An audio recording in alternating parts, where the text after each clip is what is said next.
एक बात आप अवश्य मानती है, आपकी भी आत्मा मानती है, मन भी स्वीकार करता है, क्योंकि यहाँ पर दो का संयोग है, योग कर रखे। आत्मा और मन ये दोनों इकट्ठे बांध दिए। गाय और गधे का गल जोट रखा है, बांध रखे इकट्ठे। गाय का आहार शब्द साफ और विचार शुद्ध, गधे का आहार गलत बकवाद, सारा दिन उल्टा दिमाग खर दिमाग।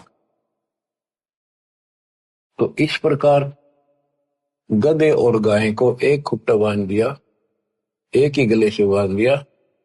गधा अपने ओर खींचता है, आत्मा निर्बल हो चुकी है, उसकी हिम्मत नहीं रही इस गधे पे मैं खींच लूं, इसको रोकूं, क्योंकि इसमें ताकत नहीं रही, इसको ज्ञान नहीं, कोई सपोर्टर नहीं। और गधे का आहार सारा है तकवाद की तकरो, यानी मन की खुराक गाने, फिल्म, बकवाद सुनना, दुनिया को लूटना, कोठी बनाना, बंगले बनाना, ये सारी मन की सोच है। आत्मा इसका खूब सहयोग दे रही है, ऋषि की शक्ति से यू आगे बढ़ रहा है। तो सत्संग के माध्यम से आत्मा को समझाया जाता है, जगाया जाता है। ये गधा तेरे को सुख की नींद नहीं सोने देगा, ये तेरे को कहीं भी अच्छे स्थान पर, अच्छे काम पर नहीं ले जाएगा। इसलिए पहले आत्मा को तैयार किया जाता है, फिर इस गधे की या बिल्कुल नहीं मानती, अपने सतगुरु द्वारा दिए निर्देश का पालन करते हुए इसको भी घसीटना शुरू कर देती है। ये निर्बल हो जाता है, इसका आहार खत्म हो जाता है, फिल्म देखना नहीं, शराब पीना नहीं, बकवाद करनी नहीं, अटपट मारनी नहीं, ये मुरझा जाता है, फिर कमजोर पड़ने लग जाता, आत्मा उभर जाती है। आत्मा का आहार ये सत्संग है, विचार है, ज्ञान है, फिर भक्ति है। केवल ज्ञान है और भक्ति नहीं करी तो भी साथ नहीं, ज्ञान नहीं टिकेगा। तो भक्ति में सेवा, सुमन, दान, ये तीनों इसके पहलू हैं, ये सारे करने पड़ेंगे। और विशेष फिर मर्यादा, ये सब रखते हुए हम आगे बढ़ेंगे। तो आत्मा सीख रही है कि ये भगवान मेरे साथ के बेड़ा मैं किसके साथ लटका दी, मैं तो दे दी है बालम बरे नो, मैं तो दे दिए बालम बरे, मैं तो दे दी है बालम बरे नो, मैं तो दे दिए बालम बरे। संसारी दी गल्ला चिन्ह नहीं बुझ शब्द जुगेरे, मुर्दों से ती प्रीत लगावे न जाने सतगुरु मेरे, मुर्दों से ती प्रीत लगावे नहीं जाने सतगुरु मेरे, मैं तो दे दिए बाल बरे नो, मैं तो दे दिए बाल। ऊंची थलियां खेती बोवे बोल रहा नजरे, ऊंची थलियां खेती बोवे बोल रहा नजरे, श्वेत छतर सिर मुकुट विराजे देखत ना उस चेहरे, श्वेत छतर सिर मुकुट विराजे देखत ना उस चेहरे। ये संसार समझदा नाही कहंदा शाम दोपहरे नू, ये संसार समझदा नाही कहंदा शाम दोपहरे नू,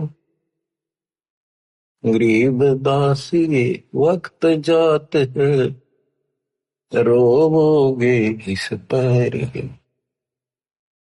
गरीब दास ये वक्त जात है, रोवोगे इस पर मैं तो दे दी है मालूम दरे नो, मैं तो दे दी है मालूम। बच्चों, आत्मा रोती है और अपने भगवान को बता रही है, और सहेलियों में रोती है कि मैं तो इस बहरे मन के साथ बांध दी भगवान। ये उल्टे काम न तुरंत स्वीकार करे, अच्छे काम की तरफ मुंह मोड़ लेता है, ध्यान नहीं देता। संसारी दी गल्ला चिन्ह, संसारिक लोगों की सारी बात मान ले, रीति रिवाज कुछ भी बकवाद, गाने बगाने, फिल्म देखना और सारे गीत गात गाने, शराब पीना, हुक्का पीना। और भक्ति मार्ग में भी और अनुपासना सारी स्वीकार कर लेता है। कोई एक व्रत रखता था, उसने कह दे ना मंगल का और रख ले, मंगल का भी शुरू कर दे। और कोई ये कह दे न छोड़ के या सच्ची भक्ति कर ले, मन कति नहीं माने, हट जाड़ियल घोड़े की तरह। और 100% उत्तर करता है, और उसमें ना करे था कुछ भी, चाहे कितना धक्के खुआ ले। संसारी दी गल्ला चीने ना बुद्ध शब्द गहरे नो, और मुर्दा से ती प्रीत लगावे, जो मर गए उन्हें पूजा, कबर पूजा की तरह मंडी बना रखी वहां पूजा। और जिंदे सतगुरु से बात नहीं करे। ऊंची थलियां खेती बोवे, बोल रहा नजर डरे। जिस समय गरीबदास जी अमृतवाणी बरसा रहे थे, बोल रहे थे, उसमें नहरों से सिंचाई होती थी कहीं पर भी, या तो रेट से या भगवान की बारिश हो जाए उस पर निर्भर से। रेट लगाना भी सबके बस की बात नहीं होती थी, उसमें बहुत जुगाड़ करना पड़ता है, जैसे आजकल ट्रैक्टर लेना हो ऐसा जुगाड़ था। तो बारिश हो जाती उस पर निर्भर थे। बारिश होती है तो उस बारिश का पानी ऊंचे स्थानों से नीचे के स्थानों पर आकर ठहर जाता है, और वहां खूब गीला हो जाता है, उसको आल बोलना है। तो वहां खेती, उसको डहर बोलते हैं, झील के खेत को डहर बोलते हैं। और वो खूब उपजाऊ होता था उस समय, क्योंकि सारा पानी इधर उधर का वर्षा हुआ वहां आ जाता था, और वहां बोई फसल परमात्मा की कृपा से अच्छी लहलाती थी, खूब फल देती थी। तो डहर वो उपजाऊ जमीन जो थोड़े थोड़े स्थान पर बीजन तक घना फल देते, और ऊंची थड़ी वह 100 एकड़ में, डहर में 10 एकड़ में। डहर वाला फिर भी ज्यादा होता था उस 100 एकड़ से। तो हम किता तीर्थ गए, किता व्रत रखा, किता धाम पर गए, किता माता पूजी, सालासर गए, अटपट किया, राम पूजा, कृष्ण पूजा, इन सारे की पूजा से फल दियो ना, जो कबीर भगवान की सच्ची भक्ति से होना। ऊंची थलिया खेती बोयो, बोल रहा नजर डरे। अपने सच्चे भगवान जो सुखदाई, मोक्ष भी दे या भी सुख दे, उस डर को भूल गया। श्वेत छत्र सिर मुकुट विराजे, जैसे वेदों में लिखा है, ऋग्वेद मंडल नंबर 9 सूक्त नंबर 86 में और 82 में, कि परमात्मा देखने में राजा के समान है। वहां तख्त पर बैठा, सिंहासन पर विराजमान है। तो राजा के सिर पे मुकुट होता है, ऊपर एक छत्र होता था, छत्र उसकी शोभा बढ़ाते थे कि राजा के ऊपर कोई पशु पक्षी बीट ना कर देगा, एक उसकी सम्मान होता था। तो परमात्मा राजाओं का राजा, महाराजा, सम्राट है, सारी सृष्टि का मालिक है। श्वेत छत्र सिर मुकुट विराजे, मुकुट पर सुंदर हीरे मोती जड़े हुए, देखत ना उस चेहरे नू, ये संसार समझदा नहीं, कहंदा श्याम दोपहरे। इस गंदे लोग न सुख मान रहे हो, तुम झूठे सुख को सुख है। कबीर साहब कहते हैं मान रहा मनमोद, यो सकल चवीना काल का, कुछ मुख में कुछ बोध। बच्चों अपने को कितने प्यारे लगे अपने बच्चे, सब न लागे माता पिता भाई बहन। हम ऐसी स्थिति है जैसे कसाई न बकरे पाल रहे। आपका समझ में आओ ना आओ, आपके ना मारने से यह सत्य समाप्त नहीं हो सकती, आपको मान लेने में फायदा होगा।